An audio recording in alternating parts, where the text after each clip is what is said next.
പഠിക്കാം. നമ്മൾ പഞ്ചവത്സര പദ്ധതികളാണ് കേട്ടോ പഠിക്കുന്നത്. എന്താണ് പഞ്ചവത്സര പദ്ധതികൾ? അപ്പോൾ പഞ്ചവത്സര പദ്ധതിക്ക് മുന്നേ കുറച്ച് കാര്യങ്ങളൊക്കെ ഉണ്ട്, അത് നമ്മളൊരു വീഡിയോ ആയിട്ട് ചെയ്തിട്ടുണ്ട്. അപ്പൊ ഇന്നത്തെ ക്ലാസ്സിൽ നമ്മൾ ഡയറക്റ്റ് പഞ്ചവത്സര പദ്ധതിയിലോട്ടാണ് പോകുന്നത്. ഓക്കെ അല്ലേ? അപ്പൊ നോക്കിയോ, എന്താണ് ഈ പഞ്ചവത്സര പദ്ധതി എന്ന് പറഞ്ഞാൽ? 5 വർഷം കൊണ്ട് നടപ്പിലാക്കുന്ന പദ്ധതികൾ. അത് എത്രേ ഉള്ളൂ, പഞ്ചം എന്ന് പറഞ്ഞാൽ 5. അപ്പോൾ ഓരോ 5 വർഷത്തേക്ക് നടപ്പിലാക്കിക്കൊണ്ടിരുന്ന പദ്ധതികളാണ് പഞ്ചവത്സര പദ്ധതികൾ. ഇന്ന് ഇന്ത്യയിൽ പഞ്ചവത്സര പദ്ധതി ഇല്ല. പഞ്ചവത്സര പദ്ധതി 12 പഞ്ചവത്സര പദ്ധതിയോട് ഇന്ത്യ എന്ത് ചെയ്തിട്ടുണ്ട്, അതിനങ്ങ് സ്റ്റോപ്പ് ചെയ്തിട്ടുണ്ട്. അപ്പൊ മൊത്തം എത്ര പഞ്ചവത്സര പദ്ധതി നമുക്ക് പഠിക്കാനുണ്ട്? 12 എണ്ണം പഠിക്കണം. 12 എണ്ണം പഠിക്കണം. എന്നാണ് തുടങ്ങിയത്? 1951 ഇന്ത്യയിൽ എന്ത് തുടങ്ങുന്നത്? പഞ്ചവത്സര പദ്ധതികൾ തുടങ്ങുന്നത്. അതായത് നമ്മൾ ഈ 1951 എന്ന് പറഞ്ഞ സാഹചര്യം നമുക്കറിയാം. നമ്മുടെ ഇന്ത്യൻ ഇൻഡിപെൻഡൻസ് ഒക്കെ കഴിഞ്ഞ്, ഇന്ത്യ വിഭജനമൊക്കെ കഴിഞ്ഞ് നിൽക്കുകയാണ്. അപ്പൊ ഇന്ത്യയുടെ സാമ്പത്തിക സ്ഥിതി എന്ന് പറഞ്ഞാൽ ഇന്ത്യയിൽ ഭയങ്കര പട്ടിണിയും ദാരിദ്ര്യവും ഒക്കെ ആയിട്ട് ഇന്ത്യയുടെ സമ്പദ് വ്യവസ്ഥ ഭയങ്കര മോശമായിട്ട് നിൽക്കുന്ന ഒരു സമയത്താണ് നമ്മുടെ ഇന്ത്യയിലുള്ള പ്രധാന നേതാക്കൾ എല്ലാവരും കൂടി ചേർന്നിട്ട് എന്താണ് ഈ ഒരു പഞ്ചവത്സര പദ്ധതി എന്നുള്ള ഒരു ആശയം നമുക്കും കൂടി നമ്മുടെ ഇന്ത്യയിലോട്ട് അപ്ലൈ ചെയ്താലോ എന്നുള്ള രീതിയിൽ തുടങ്ങുന്നത്. അങ്ങനെയാണ്. പക്ഷേ ഈ ഒരു പഞ്ചവത്സര പദ്ധതിയിലൂടെയാണ് പിന്നെ നമ്മുടെ രാജ്യം എന്ത് ചെയ്ത് ആ പോയ കാര്യങ്ങളെല്ലാം പിന്നെ ബാക്കപ്പ് ചെയ്ത് എടുത്തത്. അപ്പോൾ മെയിനായിട്ടും പഞ്ചവത്സര പദ്ധതി നോക്കുകയാണെങ്കിൽ ഒരു രാഷ്ട്രത്തിന്റെ വിഭവങ്ങൾ എങ്ങനെ വിനിയോഗിക്കണം എന്ന് വിശദമാക്കുന്ന ഒരു പദ്ധതിയെ വിളിക്കുന്ന പേരാണ് എന്ത്? പഞ്ചവത്സര പദ്ധതി. ഒരു രാഷ്ട്രത്തിലുള്ള വിഭവങ്ങളെ എങ്ങനെ വിനിയോഗിക്കണം. നമ്മൾ എക്കണോമിക്സ് ഒക്കെ പഠിക്കുമ്പോഴത്തേക്ക് നമ്മൾ പഠിക്കുന്ന സാധനമാണ് എന്ത് ഉൽപ്പാദിപ്പിക്കണം, എങ്ങനെ ഉൽപ്പാദിപ്പിക്കണം, ആർക്കോ വേണ്ടി ഉൽപ്പാദിപ്പിക്കണം. അപ്പോൾ ഇതുപോലെ നമ്മുടെ രാജ്യത്തുള്ള വിഭവങ്ങളെ എങ്ങനെ ഉപയോഗപ്പെടുത്തണം എന്ന് വിശദമാക്കുന്ന പദ്ധതിയാണ് എന്തെന്ന് പറയുന്നത്? പഞ്ചവത്സര പദ്ധതി എന്ന് പറയുന്നത്. ഏകീകൃതവും സമഗ്രവുമായ ദേശീയ സാമ്പത്തിക പരിപാടികളാണ് ഈ പഞ്ചവത്സര പദ്ധതിയിൽ ഉൾപ്പെടുത്തിയിട്ടുള്ളത്. നമ്മുടെ ഇന്ത്യയിൽ പഞ്ചവത്സര പദ്ധതി ആരംഭിച്ച് നമ്മൾ പറഞ്ഞു 1951 ഈ പഞ്ചവത്സര പദ്ധതികളുടെ ഇന്ത്യയിൽ പഞ്ചവത്സര പദ്ധതികളുടെ ഉപജ്ഞാതാവ് ആരാണെന്ന് അറിയാവോ? ഉപജ്ഞാതാവാണെന്ന് ചോദിച്ച പിതാവല്ല ഞാൻ ചോദിച്ചത്. ഇന്ത്യയിൽ പഞ്ചവത്സര പദ്ധതിയുടെ ഉപജ്ഞാതാവ് നമ്മുടെ ആദ്യത്തെ പ്രധാനമന്ത്രിയായ ആരാണ്? ജവഹർലാൽ നെഹ്റു ആണ്. അപ്പോൾ ഇന്ത്യയിൽ പഞ്ചവത്സര പദ്ധതികളുടെ ഉപജ്ഞാതാവ് ആരാണ്? ജവഹർലാൽ നെഹ്റു ആണ്. അപ്പോൾ ഇന്ത്യൻ പഞ്ചവത്സര പദ്ധതിയുടെ ഉപജ്ഞാതാവ്. അതിനകത്ത് നമ്മൾ പേര് ആ ഒരു ഒറ്റ വേർഡിൽ നിന്ന് നമുക്ക് ആൻസർ മാറിപ്പോവും. അപ്പോൾ ഇന്ത്യയിൽ പഞ്ചവത്സര പദ്ധതികളുടെ ഉപജ്ഞാതാവ് ആരാണെന്ന് ചോദിച്ചാൽ ആരാണ്? അത് ജവഹർലാൽ നെഹ്റു ആണ്. ഇനി ഈ പഞ്ചവത്സര പദ്ധതികൾ നമുക്ക് വെറുതെ എടുത്തങ്ങ് നടപ്പാക്കാൻ പറ്റുമോ? ഇല്ല അല്ലേ? അപ്പോൾ നമുക്ക് വെറുതെ പഞ്ചവത്സര പദ്ധതി നടപ്പിലാക്കാൻ പറ്റൂല. അപ്പോൾ ഈ പഞ്ചവത്സര പദ്ധതികൾ രൂപകൽപ്പന ചെയ്തതും അത് നടപ്പാക്കുന്നതും ഒരു ഏജൻസി ഉണ്ടായിരുന്നു. ഏതാണ്? ഇന്ന് അതില്ല. പകരം വേറൊരു സ്ഥാപനം വന്നിട്ടുണ്ട്, ആസൂത്രണ കമ്മീഷൻ. അപ്പോൾ ഈ പഞ്ചവത്സര പദ്ധതിക്ക് വേണ്ടിയിട്ടുള്ള എല്ലാ ആസൂത്രണ നടപടികളും കൊടുത്തുകൊണ്ടിരുന്ന ആരാണ്? പ്ലാനിംഗ് കമ്മീഷൻ ആണ്. ഈ പ്ലാനിംഗ് കമ്മീഷൻ 1950 വന്നു. 50 മാർച്ച് 15 വന്നു. പക്ഷേ നമ്മുടെ 2015 ആയപ്പോഴത്തേക്കും നീതി ആയോഗ് പഞ്ചവത്സര പദ്ധതിക്ക് പകരം 2015 എന്ത് വന്നു? നീതി ആയോഗ് വന്നു. അപ്പൊ ഇന്ന് ഈ പഞ്ചവത്സര പദ്ധതി അല്ല, ഇന്ന് ഈ പ്ലാനിംഗ് കമ്മീഷൻ ഇല്ല. അപ്പൊ നമ്മുടെ ഈ പഞ്ചവത്സര പദ്ധതിക്ക് വേണ്ട എല്ലാ കാര്യങ്ങളും ആസൂത്രണ നടപടികളെല്ലാം കൊടുത്തുകൊണ്ടിരുന്നത് ആരാണെന്ന് ചോദിച്ചാൽ അത് ആരാണ്? പ്ലാനിംഗ് കമ്മീഷൻ ആണ്. ഓക്കെ അല്ലേ? ഇന്ന് നമുക്ക് എപ്പോഴും പരീക്ഷയ്ക്ക് ചോദിക്കുന്ന ഒരു കാര്യമാണ് പഞ്ചവത്സര പദ്ധതിക്ക് കുറച്ച് ലക്ഷ്യങ്ങളുണ്ട്. എന്താണെന്ന് അറിയാവോ? ഒരു 4 ലക്ഷ്യങ്ങൾ നമ്മുടെ +2 ടെക്സ്റ്റ് ബുക്കിലൊക്കെ നല്ല വിശദമായിട്ട് കൊടുത്തിട്ടുണ്ട് കേട്ടോ. അപ്പോൾ പഞ്ചവത്സര പദ്ധതിയുടെ ലക്ഷ്യങ്ങളെന്ന് ചോദിച്ചാൽ എന്താണ്? സാമ്പത്തിക വളർച്ച. അത് നമുക്ക് കാണുമ്പോൾ മനസ്സിലാവും. പഞ്ചവത്സര പദ്ധതി നമ്മൾ എന്താണ് ഇവിടെ കൊണ്ടുവന്ന് അപ്ലൈ ചെയ്തത്? നമ്മുടെ സാമ്പത്തികമായിട്ട് വളർച്ച നേടാൻ വേണ്ടി. അപ്പോൾ എന്താണ്? പഞ്ചവത്സര പദ്ധതിയുടെ ഒന്നാമത്തെ ലക്ഷ്യമാണ് സാമ്പത്തിക വളർച്ച. 2 ആധുനികവൽക്കരണം. 2 എന്താണ്? ആധുനികവൽക്കരണം. എന്താണ്? സാമ്പത്തിക വളർച്ച, ആധുനികവൽക്കരണം, സ്വയാശ്രയത്വം. അതായത് മറ്റുള്ള രാജ്യങ്ങളിൽ നിന്നൊക്കെയുള്ള ആശ്രയത്വം കുറച്ചിട്ട് നമ്മൾ എന്ത് ചെയ്യുക? സ്വയമായിട്ട് അങ്ങോട്ട് ആശ്രയിക്കുക. അപ്പോൾ പഞ്ചവത്സര പദ്ധതിയുടെ ലക്ഷ്യങ്ങൾ 4 ഉള്ളത്. ഒന്ന് നമ്മൾ പറഞ്ഞു, എന്തായിരുന്നു? സാമ്പത്തിക വളർച്ച, ആധുനികവൽക്കരണം, സ്വയാശ്രയത്വം. ഇനി ഒരെണ്ണം കൂടിയുണ്ട്, സമത്വം. എന്താണ്? സമത്വം. അപ്പോ പഞ്ചവത്സര പദ്ധതിയുടെ ലക്ഷ്യങ്ങൾ എപ്പോഴും പരീക്ഷയ്ക്ക് ചോദിക്കും. 3 എണ്ണം തന്നിട്ട് ഒരെണ്ണം വേറെ ആയിരിക്കും ചോദിക്കുന്നത്. എത്രയോ പ്രാവശ്യം ചോദിച്ചിട്ടുള്ള ക്വസ്റ്റ്യൻ ആണ്. അപ്പൊ എന്തൊക്കെയാണ് പറഞ്ഞേ? സാമ്പത്തിക വളർച്ച, ആധുനികവൽക്കരണം, സ്വയാശ്രയത്വം, സമത്വം. ഇത്രയാണ് എന്തെന്ന് പറയുന്നത് പഞ്ചവത്സര പദ്ധതിയുടെ ലക്ഷ്യങ്ങൾ എന്ന് പറയുന്നത്. ഓക്കെ അല്ലേ? നമുക്കിനി പഞ്ചവത്സര പദ്ധതി തുടങ്ങാം. ഒന്നാം പഞ്ചവത്സര പദ്ധതി എന്ന് മുതൽ എന്ന് വരെയായിരുന്നു? 1951 മുതൽ 56 വരെ. അപ്പൊ 1951 മുതൽ 56 വരെയായിരുന്നു ഫസ്റ്റ് 5 ഇയർ പ്ലാൻ എന്ന് പറയുന്നത്. ഓക്കെ അല്ലേ?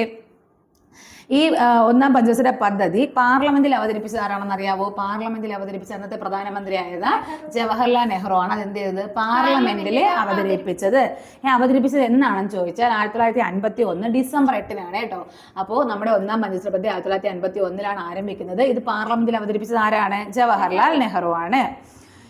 ഒന്നാം പഞ്ചവത്സര പദ്ധതിയുടെ അധ്യക്ഷൻ ചോദിച്ചാലും ആര് തന്നെയാണ്? ജവഹർലാൽ നെഹ്റു ആണ്. ഉപാധ്യക്ഷൻ ആരായിരിക്കും? ഗുൽസാരിലാൽ നന്ദ ചോദിച്ചിട്ടുണ്ട്. ഒന്നാം പഞ്ചവത്സര പദ്ധതിയുടെ ഉപാധ്യക്ഷൻ ആരായിരുന്നു? ഗുൽസാരിലാൽ നന്ദ. ആരാണ്? ഗുൽസാരിലാൽ നന്ദ. ഇനി ഒന്നാം പഞ്ചവത്സര പദ്ധതി എന്തിനാണ് ഊന്നൽ കൊടുത്തത്? കൃഷിക്കാണ് ഒന്നാം പഞ്ചവത്സര പദ്ധതി എന്ത് ചെയ്തത്? ഏറ്റവും കൂടുതൽ പ്രഥമ പരിഗണന എന്തിനായിരുന്നു എന്ന് ചോദിച്ചാൽ എന്തിനായിരുന്നു? കൃഷി അല്ലെങ്കിൽ കാർഷിക മേഖലയ്ക്കായിരുന്നു ഒന്നാം പഞ്ചവത്സര പദ്ധതി പ്രാഥമികമായിട്ടും പ്രാധാന്യം കൊടുത്തത്. ഇനി ഒന്നാം പഞ്ചവത്സര പദ്ധതിയുടെ ശില്പി അല്ലെങ്കിൽ അതിന്റെ കരട് തയ്യാറാക്കിയ ഒരു മലയാളിയുണ്ട്. ആരാണത്? KN രാജ്. ആരാണ്? KN രാജ്. അപ്പൊ ഒന്നാം പഞ്ചവത്സര പദ്ധതിയുടെ ശില്പി അല്ലെങ്കിൽ അതിന് കരട് തയ്യാറാക്കിയ മലയാളിയാണ് ആര്? KN രാജ്. ഇതൊന്നും മറക്കരുത് കേട്ടോ. അപ്പൊ ഒന്നാം പഞ്ചവത്സര പദ്ധതിയുടെ ശില്പി അല്ലെങ്കിൽ അതിന് കരട് തയ്യാറാക്കിയ, ഇവിടെ നമുക്കൊരു മലയാളിയെ പഠിക്കാനുണ്ട് ആ സമയത്തൊക്കെ. അപ്പോൾ അതിന് കരട് തയ്യാറാക്കി അല്ലെങ്കിൽ അതിന്റെ ശില്പി എന്ന് പറയുന്ന മലയാളി ആരാണ്? KN രാജ്. ഈ ഒന്നാം പഞ്ചവത്സര പദ്ധതി അറിയപ്പെടുന്ന ഒരു പേരുണ്ട്. എങ്ങനെയാണ്? Harrod Domar model. HD model എന്നോ ഹരോഡ് ഡോമർ മോഡൽ. ഒന്നാം പഞ്ചവത്സര പദ്ധതി അറിയപ്പെടുന്ന പേരെന്താണ്? Harrod Domar model. അപ്പോ ഇത് ഇനി മോഡൽ ഇതിനെല്ലാത്തിനും ഓരോ മോഡലിൽ അറിയപ്പെടും. അപ്പൊ ഇതെന്ത് ചെയ്ത് മാറിപ്പോവരുത്. ഹരോഡ് ഡോമർ മോഡൽ എന്നാണ് ഒന്നാം പഞ്ചവത്സര പദ്ധതി അറിയപ്പെടുന്നത്. ഇതിന് എന്തൊക്കെയാണ് ലക്ഷ്യങ്ങളെന്ന് ചോദിച്ചാൽ, ഒന്ന്, ഭാവിയിലെ വലിയ പദ്ധതികൾക്കായി കഴിയുന്നത്ര മൂലധനം ലഭിക്കുക. ഇനി ഭാവിയിൽ വലിയ പദ്ധതികൾ വരും, അതിന് വേണ്ടിയിട്ട് എന്ത് ചെയ്യുക? കഴിയുന്നത്ര ഒരു മൂലധനം ഉണ്ടാക്കുക. പിന്നെ നമ്മുടെ ആളോഹരി വരുമാനം എന്ത് ചെയ്യുക? വർദ്ധിപ്പിക്കുക. ആളോഹരി വരുമാനം വർദ്ധിപ്പിക്കുക. ഭാവിയിലോട്ട് വേണ്ടുന്നത്ര മൂലധനം എന്ത് ചെയ്യുക? ഇപ്പോഴേ ശേഖരിക്കുക. പിന്നെ ഉൽപാദനം എന്ത് ചെയ്യണം? വർദ്ധിപ്പിക്കുക. അഭയാർത്ഥികൾക്ക് അഭയ കേന്ദ്രങ്ങളും ഭക്ഷണ സാധനങ്ങളും നൽകുക. ആ സമയത്ത് നമുക്കറിയാം അഭയാർത്ഥികൾ ഒരുപാട് ഉണ്ടാവും. കാരണം സ്വാതന്ത്ര്യം കഴിഞ്ഞ് ഇന്ത്യ വിഭജനമൊക്കെ കഴിഞ്ഞ് ഒരു 2-3 വർഷം ആവുന്ന സമയം ആവണതേ ഉള്ളൂ. അപ്പൊ അഭയാർത്ഥികൾക്ക് എന്ത് ചെയ്യുക? അവർക്ക് വേണ്ട അഭയ കേന്ദ്രങ്ങളും ഭക്ഷണവും എന്ത് ചെയ്യുക? കൊടുക്കുക. ഇതൊക്കെ നമ്മുടെ ഒന്നാം പഞ്ചവത്സര പദ്ധതിയുടെ ലക്ഷ്യങ്ങളായിരുന്നു കേട്ടോ. അതുപോലെ പ്രാഥമിക മേഖലയുടെ മൊത്തത്തിലുള്ള കാര്യക്ഷമത വർദ്ധിപ്പിക്കുക. പ്രാഥമിക മേഖല എന്ന് പറഞ്ഞാൽ തന്നെ എന്താണ്? മെയിൻ ആയിട്ടും കൃഷി. അപ്പൊ കൃഷിയും കൃഷി അധിഷ്ഠിതമായിട്ടുള്ള എല്ലാ പ്രവർത്തനങ്ങളുടെയും എന്ത് ചെയ്യുക? ആ മേഖലയുടെ പ്രാഥമിക മേഖല എന്ന് പറയുന്ന മേഖലയെ എന്ത് ചെയ്യുക? മൊത്തത്തിൽ മെച്ചപ്പെടുത്തുക. ഭൂരഹിതരായ കർഷകരെ പുനരധിവസിപ്പിക്കുക. ഭൂമിയില്ലാത്ത കർഷകരെ എന്ത് ചെയ്യണം? പുനരധിവസിപ്പിക്കണം. അതുപോലെ പണപ്പെരുപ്പം നിയന്ത്രിക്കുക. നമ്മുടെ രാജ്യത്ത് ഇപ്പൊ നിൽക്കുന്ന ഒരു സംഭവമാണ് പണപ്പെരുപ്പം. ഇപ്പൊ നമ്മൾ ഭയങ്കര പണപ്പെരുപ്പത്തിൽ നിൽക്കുന്ന സമയമാണ് കേട്ടോ. അപ്പൊ പണപ്പെരുപ്പം എന്ത് ചെയ്യുക? നിയന്ത്രിക്കുക. ഓക്കെ അല്ലേ? ഇനി ഈ ഒന്നാം പഞ്ചവത്സര പദ്ധതി സമയത്ത് നമുക്കറിയാം 51 മുതൽ 56 വരെയാണ്. ഈ സമയത്ത് എന്തൊക്കെ പ്രവർത്തനങ്ങളാണ് നടത്തിയിട്ടുള്ളതെന്ന് ചോദിച്ചാൽ, ഒന്ന്, ഇന്ത്യയിലെ വൻകിട ജലസേചന പദ്ധതികൾ ആരംഭിച്ചു. എന്താണ്? ഇന്ത്യയിലെ വൻകിട ജലസേചന പദ്ധതികൾ ആരംഭിച്ചു. അതുപോലെ CSO അറിയാലോ? CSO central statistical organisation. അപ്പോൾ സെൻട്രൽ സ്റ്റാറ്റിസ്റ്റിക്കൽ ഓർഗനൈസേഷൻ CSO നിലവിൽ വന്നത് 1951 അപ്പൊ പറഞ്ഞു വൻകിട ജലസേചന പദ്ധതികൾ ആരംഭിച്ചു. CSO സെൻട്രൽ സ്റ്റാറ്റിസ്റ്റിക്കൽ ഓർഗനൈസേഷൻ 1951 നിലവിൽ വന്നത്. NDC national development council. ഈ NDC ആണ് ഇതിന് എന്ത് ചെയ്യുന്നത്? മറ്റേ ലാസ്റ്റത്തെ കൊടുക്കുമല്ലോ, പഞ്ചവത്സര പദ്ധതിക്ക് ആവശ്യമായിട്ടുള്ള അനുമതി കൊടുക്കുന്നത് NDC ആണ്, നാഷണൽ ഡെവലപ്മെന്റ് കൗൺസിൽ. NDC നിലവിൽ വന്നത് അത് 1952 ഓഗസ്റ്റ് 6-നാണ് കേട്ടോ. എന്നാണ് 1952 ഓഗസ്റ്റ് 6. അപ്പോൾ NDC നിലവിൽ വന്ന പഞ്ചവത്സര പദ്ധതി ഏതാണ്? ഒന്നാം പഞ്ചവത്സര പദ്ധതി. അപ്പൊ നമ്മൾ ഒന്ന് പറഞ്ഞു വൻകിട ജലസേചന പദ്ധതികൾ ആരംഭിച്ചു. അതുപോലെ CSO സെൻട്രൽ സ്റ്റാറ്റിസ്റ്റിക്കൽ ഓർഗനൈസേഷൻ 1951 സ്ഥാപിതമായി. NDC എന്താണ്? National development council. അതെന്നാണ് വന്നത്? 52 ഓഗസ്റ്റ് 6. ഓക്കെ അല്ലേ? ഇനി 1952 ഗാന്ധി ജയന്തി ഒക്ടോബർ 2. ഇന്ന് ഗാന്ധി ജയന്തിയാണ് അല്ലേ? ഓക്കെ. അപ്പൊ 1952 ഒക്ടോബർ 2-ന് CDP. എന്താണ് CDP? Community development programme. എന്താണ് കമ്മ്യൂണിറ്റി ഡെവലപ്മെന്റ് പ്രോഗ്രാം. അപ്പൊ 1952 ഗാന്ധി ജയന്തിക്കാന്ന് ഓർത്താൽ മതി. ഒക്ടോബർ 2 CDP എന്താണ് കമ്മ്യൂണിറ്റി ഡെവലപ്മെന്റ് പ്രോഗ്രാമും കുടുംബാസൂത്രണവും ആരംഭിച്ചു. അപ്പൊ അത് ഏത് പഞ്ചവത്സര പദ്ധതി കാലത്താണ്? ഒന്നാം പഞ്ചവത്സര പദ്ധതി കാലത്താണ്. അപ്പൊ നമ്മൾ പറഞ്ഞു വൻകിട ജലസേചന പദ്ധതികൾ ആരംഭിച്ചു. CSO സെൻട്രൽ സ്റ്റാറ്റിസ്റ്റിക്കൽ ഓർഗനൈസേഷൻ വന്നു. NDC national development council 1951 August 6 വന്നു. 52 ഓഗസ്റ്റ് 6 വന്നതാണ് ഡൗട്ട്. 52 ഓഗസ്റ്റ് 6 വന്നു. അതുപോലെ CDP കമ്മ്യൂണിറ്റി ഡെവലപ്മെന്റ് പ്രോഗ്രാമും കുടുംബാസൂത്രണ പദ്ധതികളും അതും ആരംഭിച്ചത് എന്നാണ് 1952 ഒക്ടോബർ 2. ഈ CDP ഉദ്ഘാടനം ചെയ്ത് ജവഹർലാൽ നെഹ്റു ആണ്. അതിന്റെ ലക്ഷ്യം എന്താണെന്ന് ചോദിച്ചാൽ ഗ്രാമവികസനമാണ് കേട്ടോ. കമ്മ്യൂണിറ്റി ഡെവലപ്മെന്റ് പ്രോഗ്രാമിന്റെ ലക്ഷ്യം എന്താണ്? ഗ്രാമവികസനം. ഇനി നോക്കിയോ, ഇന്ത്യയിൽ നമുക്കറിയാം സെക്കൻഡറി എഡ്യൂക്കേഷൻ കമ്മീഷൻ. നമുക്ക് എന്താണ് കുറച്ച് വിദ്യാഭ്യാസ കമ്മീഷൻസ് നമ്മൾ പഠിച്ചിട്ടുണ്ട്. സ്വതന്ത്ര ഇന്ത്യയിലെ ആദ്യത്തെ വിദ്യാഭ്യാസ കമ്മീഷൻ എന്നൊക്കെ പറഞ്ഞിട്ട് നമ്മളിങ്ങനെ കമ്മീഷൻസ് പഠിക്കും. അതിൽ നമ്മൾ രണ്ടാമത് പഠിക്കുന്ന ഒരു കമ്മീഷനാണ് ഏത്? മുതലിയാർ കമ്മീഷൻ അല്ലേ? എന്നാണ് മുതലിയാർ കമ്മീഷൻ? 52-53 കാലഘട്ടത്തിലാണ്. 52-53 കാലഘട്ടത്തിലാണ്. ഇതിന്റെ മെയിനായിട്ട് ഇതിനറിയപ്പെടുന്നത് തന്നെ സെക്കൻഡറി എഡ്യൂക്കേഷൻ കമ്മീഷൻ എന്നാണ് അറിയപ്പെടുന്നത്. അപ്പൊ ഇന്ത്യയുടെ സെക്കൻഡറി എഡ്യൂക്കേഷൻ കമ്മീഷനായ ഏത് കമ്മീഷൻ? മുതലിയാർ കമ്മീഷൻ നിലവിൽ വന്നത് ഒന്നാം പഞ്ചവത്സര പദ്ധതി കാലത്താണ്. ഓക്കെ അല്ലേ? അപ്പോൾ ഇന്ത്യയുടെ സെക്കൻഡറി എഡ്യൂക്കേഷൻ കമ്മീഷനായ മുതലിയാർ കമ്മീഷൻ നിലവിൽ വന്നത് 52-53 കാലയളവിലാണ്. അത് ഏത് പഞ്ചവത്സര പദ്ധതി ആണെങ്കിൽ ഒന്നാം പഞ്ചവത്സര പദ്ധതി. ഇനി UGC അറിയാലോ? UGC university grant commission. എന്താണ്? University grant commission. ഇത് നിലവിൽ വന്നത് 53 ഡിസംബർ 28 എന്നാണ് UGC നിലവിൽ വന്നത്? 1953 ഡിസംബർ 28. 1953 ഡിസംബർ 28 എന്ത് നിലവിൽ വന്നത്? UGC നിലവിൽ വന്നത്. ഓക്കെ അല്ലേ? അപ്പൊ നമുക്ക് ഒന്നും കൂടി പറയാം. ഒന്നാം പഞ്ചവത്സര പദ്ധതി കാലത്ത് നടപ്പിലാക്കിയ പ്രധാനപ്പെട്ട പ്രവർത്തനങ്ങളാണ് നമ്മൾ പറയുന്നത്. അതിലൊന്ന് നമ്മൾ പറഞ്ഞു വൻകിട ജലസേചന പദ്ധതികൾ നടപ്പിലാക്കി. പിന്നെ CSO എന്താണ്? സെൻട്രൽ സ്റ്റാറ്റിസ്റ്റിക്കൽ ഓർഗനൈസേഷൻ 51 സ്ഥാപിച്ചു. അത് കഴിഞ്ഞിട്ട് 52 നമ്മൾ 2 കാര്യങ്ങൾ പറഞ്ഞു. ഒന്ന് NDC എന്താണ്? National development council. അതെന്താണ്? 1952 ഓഗസ്റ്റ് 6. അത് കഴിഞ്ഞിട്ട് നമ്മൾ പറഞ്ഞു എന്താണ്? CDP community development programme. CDP community development പ്രോഗ്രാമും അതുപോലെ കുടുംബാസൂത്രണ പദ്ധതിയും 1952 ഒക്ടോബർ 2 നടപ്പിലാക്കി. ഇതിന്റെ ലക്ഷ്യം എന്താണെന്ന് ചോദിച്ചാൽ എന്തായിരുന്നു? ഗ്രാമവികസനം. ഇതിന്റെ അധ്യക്ഷൻ അല്ലെങ്കിൽ ഇത് ഉദ്ഘാടനം ചെയ്തത് ആരാണോ? ജവഹർലാൽ നെഹ്റു. പിന്നെ നമ്മൾ പറഞ്ഞു UGC യൂണിവേഴ്സിറ്റി ഗ്രാൻഡ് കമ്മീഷൻ നിലവിൽ വന്നത് 1953 ഡിസംബർ 28. അതുപോലെ നമ്മുടെ ഇന്ത്യയിലെ സെക്കൻഡറി എഡ്യൂക്കേഷൻ കമ്മീഷനായ മുതലിയാർ കമ്മീഷൻ 52 നമ്മൾ മെയിനായിട്ട് പറയുന്നത് 52-53 കാലയളവിലാണ് അത് നിലവിൽ വന്നതും ഈ ഒന്നാം പഞ്ചവത്സര പദ്ധതി കാലത്താണ്. ഇനി നമ്മൾ IITസിനെ കുറിച്ച് ഒത്തിരി കേട്ടിട്ടുണ്ട് അല്ലേ?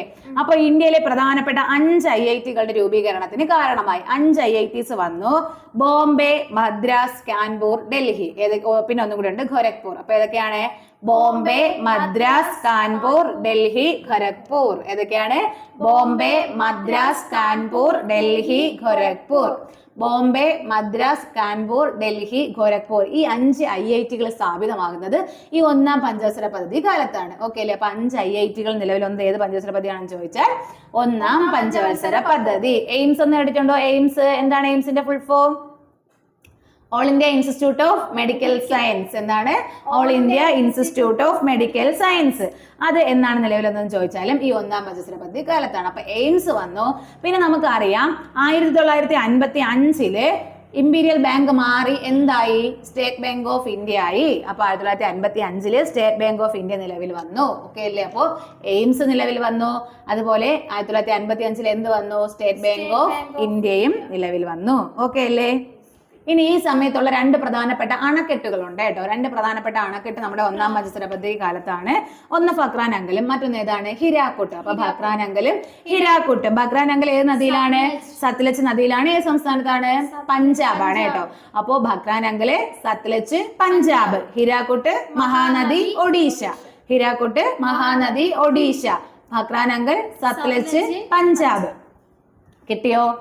ഓക്കെ. അപ്പൊ നമ്മൾ പറഞ്ഞത് ഇപ്പോ ഒന്നാം പഞ്ചവത്സര പദ്ധതി കാലത്ത് നടപ്പിലാക്കിയ പ്രവർത്തനങ്ങളാണ്. അതിൽ നമ്മൾ ആദ്യം പറഞ്ഞത് ഏതാണ്? ജലസേചന വൻകിട ജലസേചന പദ്ധതികള് ആരംഭിച്ചു. പിന്നെ എന്ത് പറഞ്ഞു? CSO സെൻട്രൽ സ്റ്റാറ്റിസ്റ്റിക്കൽ ഓർഗനൈസേഷൻ 51 വന്നു. അത് കഴിഞ്ഞിട്ട് നമ്മൾ പറഞ്ഞാണ് NDC national development council 52 August 6 നിലവിൽ വന്നു. അത് കഴിഞ്ഞിട്ട് CDP community development programme 1952 October 2 നിലവിൽ വന്നു. ഇത് ഉദ്ഘാടനം ചെയ്ത ജവഹർലാൽ നെഹ്റു. ഇതിന്റെ ലക്ഷ്യം എന്താണെന്ന് ചോദിച്ചാൽ കുടുംബാസൂത്രണം, ഗ്രാമവികസനമായിരുന്നു ഇതിന്റെ ലക്ഷ്യം. പിന്നെ നമ്മൾ പറഞ്ഞു സെക്കൻഡറി എഡ്യൂക്കേഷൻ കമ്മീഷനായ മുതലിയാർ കമ്മീഷൻ നടപ്പിലാക്കിയത്, രൂപീകൃതമായതും ഈ ഒന്നാം പഞ്ചവത്സര പദ്ധതി കാലത്താണ്. University grant commission UGC 1953 December 28 നിലവിൽ വന്നത്. പിന്നെ പറഞ്ഞു എന്താണ് ഇന്ത്യയിലെ പ്രധാനപ്പെട്ട 5 IIT സ്ഥാപിതമായി. ഏതൊക്കെയാണ്? ബോംബെ, മദ്രാസ്, ഡൽഹി, കാൺപൂർ, ഗോരഖ്പൂർ. പിന്നെ പറഞ്ഞു all India institute of medical സയൻസും അതുപോലെ SBI സ്റ്റേറ്റ് ബാങ്ക് ഓഫ് ഇന്ത്യയും 1955 സ്ഥാപിതമായി. പിന്നെ ഈ കാലയളവിൽ ആരംഭിച്ച 2 അണക്കെട്ടുകളാണ് ഏതൊക്കെ? സത്ലജ്, ഭക്രാനങ്കലം, ഹീരാക്കോട്ട്. ഭക്രാനങ്കലാണെങ്കിൽ സത്ലജ് നദി പഞ്ചാബ്, അടുത്ത ഹീരാക്കോട്ടാണെങ്കിൽ മഹാനദി ഒഡീഷ. ഓക്കെ അല്ലേ? ഇനി തോട്ടപ്പള്ളി സ്പിൽവേ കേട്ടിട്ടുണ്ടല്ലോ കേരളത്തിലെ. തോട്ടപ്പള്ളി സ്പിൽവേ നിർമ്മിച്ചത് ഒന്നാം പഞ്ചവത്സര പദ്ധതി കാലത്താണ്. അപ്പൊ കേരളത്തിലെ തോട്ടപ്പള്ളി സ്പിൽവേ നിർമ്മിച്ചത് ഏത് കാലയളവിലാണ്? ഒന്നാം പഞ്ചവത്സര പദ്ധതി കാലത്താണ്. എടാ ഇനി നമ്മുടെ ടെക്സ്റ്റ് ബുക്കിലൊക്കെ ഉള്ള ഒരു കോട്ടാണ്, അത് പരീക്ഷയ്ക്ക് ചോദിച്ചിട്ടുള്ളതാണ് കേട്ടോ. അണക്കെട്ടുകൾ ഇന്ത്യയുടെ വികസനത്തിന്റെ മഹാക്ഷേത്രങ്ങളാണ്. ആരാണ് പറഞ്ഞത്? നെഹ്റു ആണ്. ഇത് എപ്പോഴാണ് പറഞ്ഞതെന്ന് അറിയാമോ? നമ്മൾ പറഞ്ഞില്ലേ 2 മിനിറ്റുള്ള അണക്കെട്ടുകൾ വന്നെന്ന് പറഞ്ഞില്ലേ? അപ്പൊ ഈ ഭക്രാനങ്കൽ അണക്കെട്ടിന്റെ, നിനക്ക് സത്ലജ് എന്ത് വരുന്ന, അപ്പൊ ഈ ഭക്രാനങ്കൽ അണക്കെട്ടിന്റെ ഉദ്ഘാടന വേളയിലാണ് നെഹ്റു എങ്ങനെ പറഞ്ഞത്? അണക്കെട്ടുകൾ ഇന്ത്യയുടെ എന്താണ്? വികസനത്തിന്റെ മഹാക്ഷേത്രങ്ങളാണ്. അണക്കെട്ടുകൾ ഇന്ത്യയുടെ വികസനത്തിന്റെ മഹാക്ഷേത്രങ്ങളാണ്. അണക്കെട്ടുകൾ ഇന്ത്യയുടെ വികസനത്തിന്റെ മഹാക്ഷേത്രങ്ങളാണെന്ന് ജവഹർലാൽ നെഹ്റു അഭിപ്രായപ്പെട്ടത് ഈ ഒന്നാം പഞ്ചവത്സര പദ്ധതി കാലത്ത് ഏത്? ഭക്രാനങ്കൽ അണക്കെട്ടിന്റെ ഉദ്ഘാടന സമയത്താണ് ഇങ്ങനെ അണക്കെട്ടുകൾ ഇന്ത്യയുടെ വികസനത്തിന്റെ മഹാക്ഷേത്രങ്ങളാണെന്ന് ജവഹർലാൽ നെഹ്റു അഭിപ്രായപ്പെട്ടത്. ടെക്സ്റ്റ് ബുക്കിൽ കൊടുത്തിട്ടുണ്ട്, ചോദിച്ചിട്ടുള്ള കാര്യമാണ്. ഓക്കെ അല്ലേ? ഇനി നമുക്ക് ഇപ്പോ പരീക്ഷയ്ക്ക് എടുത്ത് ചോദിക്കുന്നുണ്ട് ലക്ഷ്യമിട്ട വളർച്ചാ നിരക്കും നേടിയ വളർച്ചാ നിരക്കും. മുന്നേ അങ്ങനെ കറക്റ്റ് ഡീറ്റെയിലിംഗ് ആയിട്ട് ഇല്ലായിരുന്നു, പക്ഷെ ഇപ്പൊ ചോദിക്കുന്നുണ്ട് കേട്ടോ. അപ്പോൾ ഈ ഒന്നാം പഞ്ചവത്സര പദ്ധതി ലക്ഷ്യമിട്ടത് 2-1. അപ്പൊ 2.1 എന്ത് ചെയ്തു? ലക്ഷ്യമിട്ടു. അപ്പൊ 2-1 ലക്ഷ്യമിട്ടെന്ന് ആലോചിക്കുക. കാരണം ആദ്യമായിട്ട് നടപ്പിലാക്കിയാണ്. അപ്പൊ നമ്മൾ പറയും ഇപ്പൊ 2-1 അറിയണമെന്ന് പറയൂലേ. അപ്പൊ ഒന്നാം പഞ്ചവത്സര പദ്ധതിയാണ്. 2-1 ലക്ഷ്യം. 2-1 ലക്ഷ്യം. നമുക്ക് 2-1 അറിയാം. അതായത് 2.1 ലക്ഷ്യമിട്ട വളർച്ചാ നിരക്ക്. അപ്പൊ 2-1 അങ്ങ് പഠിച്ചാൽ മതി. 3-6 കിട്ടി. 3.6 കിട്ടി. 3.6 കിട്ടി. അതായത് നമ്മൾ അത്രയും നമ്മൾ ഇങ്ങനെ എന്താണ് നമ്മൾ മറ്റേ ബേസ് നമ്മൾ കെട്ടിപ്പൊക്കുന്നത് പോലെ നമ്മൾ കൊണ്ടുവന്നാണ്. പക്ഷെ നമുക്ക് ഭയങ്കര വിജയമായിരുന്നു. 2.1 നമ്മൾ ലക്ഷ്യം വെച്ചോളൂ. നമുക്ക് 3.6 എന്താണ് വളർച്ചാ നിരക്ക് നേടാനായിട്ട് കഴിഞ്ഞു. അപ്പൊ 2-1 2.1 ഒന്നാം പഞ്ചവത്സര പദ്ധതി ലക്ഷ്യം വെച്ചു. 3.6 നേടി. ഓക്കെ അല്ലേ? അപ്പൊ ഇത്രയാണ് ഒന്നാം പഞ്ചവത്സര പദ്ധതി. ഇതിനകത്ത് പഠിക്കാനുള്ളത്, നമ്മൾ ഈ പഞ്ചവത്സര പദ്ധതികൾ പഠിച്ച് തീർന്ന സമയത്ത് ഏകദേശം 1951 മുതൽ ഏകദേശം ഒരു 2012-2015 വരെയുള്ള കാലയളവിലുള്ള അതിനകത്ത് നടന്ന മെയിൻ ആയിട്ടുള്ള കാര്യങ്ങളും കൂടെ GK നമുക്ക് ഇതിനകത്ത് പഠിക്കാൻ പറ്റും. അതാണ് ഏറ്റവും വലിയ കാര്യം. ഇപ്പൊ തന്നെ SBI 1955 UGC 53 ഇങ്ങനെയുള്ള കുറച്ച് കാര്യങ്ങളൂടെ കിട്ടും. അതിന് വേണ്ടിയിട്ടാണ് നമ്മൾ സത്യം പറഞ്ഞാൽ ഈ ഒരു സാധനം പഠിക്കുന്നത്. അപ്പൊ അതിനകത്ത് നമുക്ക് ആ സമയത്ത് ഇവർ കൊണ്ടുവന്നിട്ടുള്ള എല്ലാ പരിഷ്കാരങ്ങളും പഠിക്കുമ്പോഴത്തേക്കും നമുക്ക് കുറെ GK കൂടി അതിനകത്ത് പഠിച്ചു പോകാൻ പറ്റും. അപ്പൊ ഇപ്പൊ നമുക്ക് ഒന്നാം പഞ്ചവത്സര പദ്ധതി ആ ഒരു 51 മുതൽ 56 വരെയുള്ള കാലഘട്ടത്തിലുള്ള കുറെ കാര്യങ്ങൾ നമ്മൾ പറഞ്ഞിട്ടുണ്ട്. ഏകദേശമുള്ള എല്ലാം പറഞ്ഞു കേട്ടോ. അപ്പോൾ മെയിൻ ആയിട്ട് ഒന്നാം പഞ്ചവത്സര പദ്ധതിയുടെ പ്രാഥമിക ലക്ഷ്യം എന്താണെന്ന് ചോദിച്ചാൽ എന്തായിരുന്നു? കാർഷികം അല്ലെങ്കിൽ കൃഷിയായിരുന്നു ഒന്നാം പഞ്ചവത്സര പദ്ധതിയുടെ പ്രാഥമിക ലക്ഷ്യം. ഊന്നൽ നൽകിയത് 2.1 വളർച്ചയാണ് ലക്ഷ്യം വെച്ചത്. 3.6 വളർച്ച നേടാനായിട്ട് സാധിച്ചു. ഒന്നാം പഞ്ചവത്സര പദ്ധതി അറിയപ്പെടുന്നത് എന്ത് മോഡൽ എന്നാണ്? ഹരോൾഡ് ഡോമർ മോഡൽ എന്നാണ് അറിയപ്പെടുന്നത്. ഈ ഒന്നാം പഞ്ചവത്സര പദ്ധതിയുടെ ശില്പി അല്ലെങ്കിൽ ഇതിന് കരട് രേഖ തയ്യാറാക്കിയ ഒരു മലയാളിയാണ് KN രാജ്. പിന്നെ നമ്മൾ പറഞ്ഞത് ഒന്നാം പഞ്ചവത്സര പദ്ധതിയുടെ അധ്യക്ഷൻ ജവഹർലാൽ നെഹ്റുവും ഉപാധ്യക്ഷൻ ഗുൽസാരിലാൽ നന്ദ. പിന്നെ നമ്മൾ കുറച്ച് കാര്യങ്ങളെല്ലാം പറഞ്ഞു.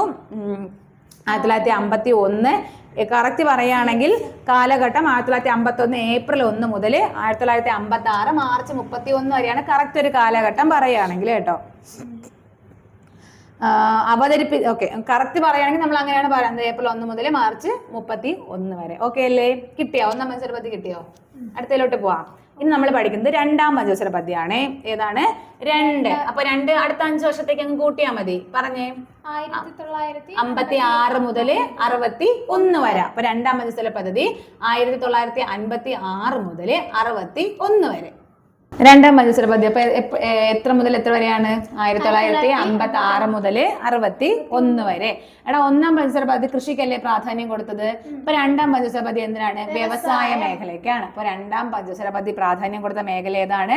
വ്യവസായം. അപ്പൊ ഇങ്ങനെ പഠിക്കുക, വ്യവസായ മേഖലയ്ക്കും ഗതാഗത മേഖലയ്ക്കും പ്രാധാന്യം കൊടുത്ത പഞ്ചവത്സര പദ്ധതിയാണ് രണ്ടാം പഞ്ചവത്സര പദ്ധതി. വ്യവസായ മേഖലയ്ക്കും ഗതാഗത മേഖലയ്ക്കും പ്രാധാന്യം കൊടുത്ത പഞ്ചവത്സര പദ്ധതിയാണ് രണ്ടാം പഞ്ചവത്സര പദ്ധതി. ഒന്നാം പഞ്ചവത്സര പദ്ധതി എങ്ങനെ അറിയപ്പെട്ടു? Harold Domar model. എന്നാൽ രണ്ടാം പഞ്ചവത്സര പദ്ധതി എങ്ങനെ അറിയപ്പെടുന്നു? മഹലനോബിസ് മോഡൽ. അപ്പൊ ഒന്നാം പഞ്ചവത്സര പദ്ധതി ഹരോൾഡ് ഡോമർ മോഡലും രണ്ടാം പഞ്ചവത്സര പദ്ധതി മഹലനോബിസ് മോഡൽ. എന്താണ്? മഹലനോബിസ് മോഡൽ. രണ്ടാം പഞ്ചവത്സര പദ്ധതി അറിയപ്പെടുന്നത് മഹലനോബിസ് മോഡൽ എന്നാണ്. കൃഷി വ്യവസായത്തിനും ഗതാഗതത്തിനുമാണ് ഊന്നൽ നൽകിയത്. 1956 മുതൽ 61 വരെയാണ് കാലഘട്ടം. എടാ, ഈ മഹലനോബിസ് ആരാണ്? എന്താണ്? കമ്മീഷന്റെ ശില്പി. ഇന്ത്യൻ ആസൂത്രണത്തിന്റെ ശില്പിയാണ് ആര്? മഹലനോബിസ്. ആസൂത്രണത്തിന്റെ, ഇന്ത്യൻ ആസൂത്രണത്തിന്റെ ശില്പിയാണ് ആര്? മഹലനോബിസ്. അതുപോലെ ഇന്ത്യൻ സ്റ്റാറ്റിസ്റ്റിക്സിന്റെ പിതാവ്, അതുപോലെ ബഡ്ജറ്റിന്റെ പിതാവ്, ഇങ്ങനെയൊക്കെ അറിയപ്പെടുന്ന ആരെയാണ്? മഹലനോബിസിനെയാണ്. അപ്പോൾ രണ്ടാം പഞ്ചവത്സര പദ്ധതി അറിയപ്പെടുന്നത് മഹലനോബിസ് മോഡൽ എന്നാണ്. മഹലനോബിസിനെ കുറിച്ച് പറയുകയാണെങ്കിൽ ഇന്ത്യൻ ആസൂത്രണത്തിന്റെ പിതാവാണ്, ഇന്ത്യൻ സ്റ്റാറ്റിസ്റ്റിക്സിന്റെ പിതാവാണ്, ഇന്ത്യൻ ബഡ്ജറ്റിന്റെ പിതാവും ആരാണ്? മഹലനോബിസ് ആണ്. നാഷണൽ സ്റ്റാറ്റിസ്റ്റിക്കൽ ഡേ എന്നാണെന്ന് അറിയാമോ? September 15 engineers day. അത് വിശ്വേശ്വരായി, അതുപോലെ എനിക്ക് തോന്നി അതേ പറയുള്ളത്.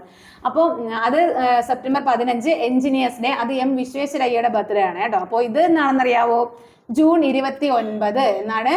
June 29 statistical day. National statistical day എന്നാണ് ജൂൺ 29. നാഷണൽ സ്റ്റാറ്റിസ്റ്റിക്കൽ ഡേ എന്നാണ് ജൂൺ 29. എന്തിനാണ് ഇപ്പൊ ഇവിടെ പറഞ്ഞതെന്ന് ചോദിച്ചാൽ നമ്മൾ മഹലനോബിസിനെ കുറിച്ച് പറഞ്ഞതുകൊണ്ടാണ് രണ്ടാം പഞ്ചവത്സര പദ്ധതി അറിയപ്പെടുന്നത് മഹലനോബിസ് മോഡൽ എന്നാണ്. ഈ നമ്മുടെ ഇന്ത്യൻ ആസൂത്രണത്തിന്റെ ശില്പി എന്നറിയപ്പെടുന്നത് PC മഹലനോബിസിനെയാണ്. ഇന്ത്യൻ ബഡ്ജറ്റിന്റെ പിതാവെന്നും ഇന്ത്യൻ സ്റ്റാറ്റിസ്റ്റിക്സിന്റെ പിതാവെന്നൊക്കെ അറിയപ്പെടുന്നതും മഹലനോബിസിനെയാണ്. June 29 Indian statistical day. Okay അല്ലേ? ഇനി ഈ രണ്ടാം പഞ്ചവത്സര പദ്ധതി കാലത്ത് ഘനവ്യവസായം, അതായത് ഹെവി ഇൻഡസ്ട്രീസ് ഇല്ലേ, ഘനവ്യവസായം, അതായത് ഹെവി ഇൻഡസ്ട്രീസിന് ഊന്നൽ കൊടുത്തു. നമ്മൾ പറഞ്ഞു വ്യവസായത്തിനാണ് പ്രാധാന്യം കൊടുത്തതെന്ന്. മെയിൻ ആയിട്ടും ഹെവി ഇൻഡസ്ട്രീസ്, ഘനവ്യവസായത്തിനാണ് രണ്ടാം പഞ്ചവത്സര പദ്ധതി ഊന്നൽ കൊടുത്തത്. ഓക്കെ അല്ലേ?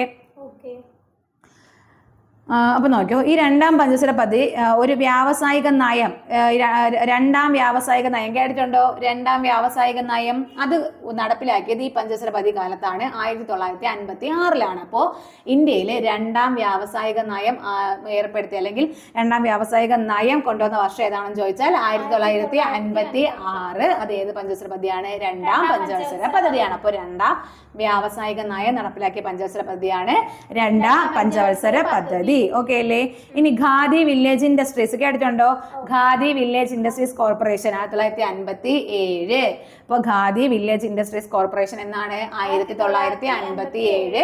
ഇതൊക്കെ നമുക്ക് വ്യവസായമായിട്ട് കണക്ട് ചെയ്യാൻ പറ്റുന്ന സാധനങ്ങളാണ്. ഘന വ്യവസായം നമുക്ക് വ്യവസായമായിട്ട് കണക്ട് ചെയ്യാൻ. Village industries, khadi village industries, അതും ഏതാണ്? വ്യവസായമാണ്. അപ്പോൾ ഇത് 1957 കേട്ടോ ഈ ഖാദി എന്താണ്? Village industries. ഓക്കെ അല്ലേ? ഇനി ഇതിന്റെ ഭാഗമായിട്ട് വന്ന സ്റ്റീൽ പ്ലാന്റുകളുണ്ട്. നമ്മൾ സാധാരണ പഠിക്കുന്ന സ്റ്റീൽ പ്ലാന്റുകൾ. അതിൽ ഏതൊക്കെയാണെന്ന് അറിയാമോ? ഭിലായി, റൂർക്കേല, ദുർഗാപൂർ. ഏതൊക്കെയാണ്? ഭിലായി, റൂർക്കേല, ദുർഗാപൂർ. അപ്പൊ ഈ മൂന്ന് സ്റ്റീൽ പ്ലാന്റുകൾ നിലവിൽ വന്നത് രണ്ടാം പഞ്ചവത്സര പദ്ധതി കാലത്താണ്. ഏതൊക്കെയാണ്? ഭിലായി, റൂർക്കേല, ദുർഗാപൂർ. ഭിലായി, റൂർക്കേല, ദുർഗാപൂർ. ഏതൊക്കെയാണ്? ഭിലായി, റൂർക്കേല, ദുർഗാപൂർ. ഇത് ആദ്യത്തെ ആരാണ്? ഭിലായി ആണ് കേട്ടോ. ഇതിൽ ആദ്യത്തെ ഏതാണ്? ഭിലായി ആണ് ആദ്യത്തെ. അപ്പൊ ആദ്യത്തെ എന്താണ് നമ്മുടെ സ്റ്റീൽ പ്ലാന്റ് ഏതാണെന്ന് ചോദിച്ചാൽ ഏതാണ്? ഭിലായി ആണ്. അപ്പൊ രണ്ടാം പഞ്ചവത്സര പദ്ധതി കാലത്ത് നിലവിൽ വന്ന സ്റ്റീൽ പ്ലാന്റുകളാണ് ഭിലായി, റൂർക്കേല, ദുർഗാപൂർ. ഏതൊക്കെയാണ്? ഭിലായി, റൂർക്കേല, ദുർഗാപൂർ. ഓക്കെ അല്ലേ? അപ്പൊ നമ്മൾ പറഞ്ഞുകൊണ്ടിരിക്കുന്നത് രണ്ടാം പഞ്ചവത്സര പദ്ധതിയെ കുറിച്ചിട്ടാണ്. 1956 മുതൽ 61 വരെയാണ് കാലഘട്ടം. എങ്ങനെ അറിയപ്പെടുന്നു എന്ന് ചോദിച്ചാൽ മഹലനോബിസ് മോഡൽ എന്നാണ് അറിയപ്പെടുന്നത്. പിന്നെ എന്താണ്? വ്യവസായത്തിനും അതുപോലെ ഗതാഗത മേഖലയ്ക്കുമാണ് രണ്ടാം പഞ്ചവത്സര പദ്ധതി ഊന്നൽ കൊടുത്തത്.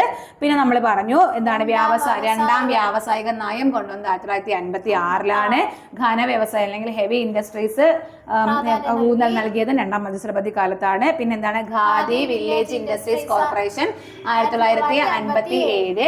പിന്നെ ഈ പഞ്ചവത്സര പദ്ധതി കാലത്ത് ഒരു 3 സ്റ്റീൽ പ്ലാന്റുകൾ നിലവിൽ വന്നിട്ടുണ്ട്. ഭിലായി, റൂർക്കേല, ദുർഗാപൂർ. ഇതിൽ ആദ്യത്തത് ആരാണ്? ഭിലായി ആണ് ആദ്യത്തത്. ഇനി വടക്ക് കിഴക്ക് മേഖലകളിലെ കൂടുതൽ റെയിൽവേ ലൈൻസ് സ്ഥാപിച്ചത് ഈ രണ്ടാം പഞ്ചവത്സര പദ്ധതി കാലത്താണ് കേട്ടോ. അപ്പൊ വടക്ക് കിഴക്ക് മേഖലയിൽ എന്ത് ചെയ്തു? കൂടുതൽ റെയിൽവേ ലൈൻ സ്ഥാപിച്ചു. വടക്ക് കിഴക്ക് മേഖലയിലെ കൂടുതൽ റെയിൽവേ ലൈൻ സ്ഥാപിച്ചത് രണ്ടാം പഞ്ചവത്സര പദ്ധതി കാലത്താണ്. നമ്മൾ പഠിക്കുമ്പോൾ ആലോചിക്കും ഇത് എന്തിന് ഇതൊക്കെ പറയുന്നു എന്ന്. ഒരു സ്റ്റേറ്റ്മെന്റിൽ എടുത്തിട്ട് ചോദിച്ചാൽ നമുക്ക് തീരാനുള്ളതേ ഉള്ളൂ കേട്ടോ ഈ ഒരു പ്രശ്നങ്ങളൊക്കെ. അപ്പോൾ വടക്ക് കിഴക്ക് മേഖലകളിൽ കൂടുതൽ എന്താണ് റെയിൽവേ ലൈൻസ് നടപ്പിലാക്കിയത് ഏത് പഞ്ചവത്സര പദ്ധതിയാണ്? രണ്ടാം പഞ്ചവത്സര പദ്ധതി കാലത്താണ്. ഇനി നമുക്കറിയാം ഒന്നാം പഞ്ചവത്സര പദ്ധതി എത്രയായിരുന്നു ലക്ഷ്യം വെച്ചത്? 2-1 2.1 എത്ര നേടി? 3.6 നേടി. എന്നാൽ ഈ രണ്ടാം നമുക്ക് അപ്പോൾ അത്രയൊക്കെ ഡെവലപ്പ് ആയല്ലോ. അപ്പൊ നമ്മൾ എന്ത് ചെയ്തു? നമ്മുടെ പ്രതീക്ഷിക്കുന്ന വളർച്ച എന്ത് ചെയ്തു? നമ്മൾ കൂട്ടി 4.5 ലക്ഷ്യം വെച്ച് കേട്ടോ. 4.5 വളർച്ചാ നിരക്ക് ലക്ഷ്യം വെച്ചു.